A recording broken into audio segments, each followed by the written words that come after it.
Hello everyone. Today we'll talk about the problem isomorphic strings. We are given two strings consisting of ASCII characters, and we want to transform one into the other.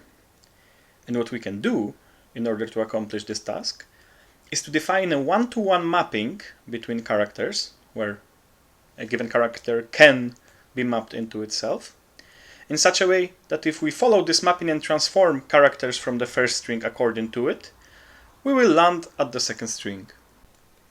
Now, this is quite straightforward to solve because when we are given a character in the first string and in the second string, let's say CBD, then every position defines what the first character, the character in the first string, has to map into for the second string. And since this has to be a one-to-one correspondence, then the number of such unique correspondences, which of course has to be at least equal to the number of different characters in the first string and the number of different characters in the second string, has to be the same as those counts of unique characters.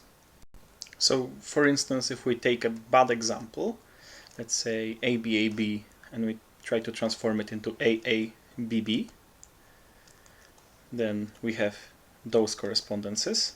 And while the number of unique characters in S and T is the same, we have actually four mappings. A goes to A goes to B goes to A, B goes to B. So this is a contradiction. And in fact, since we'll always have at least as many mappings as there are unique characters in the second string, then if we have more than that number, then there has to be a mapping from two mappings from the same character of the first string that go to different characters in the second string.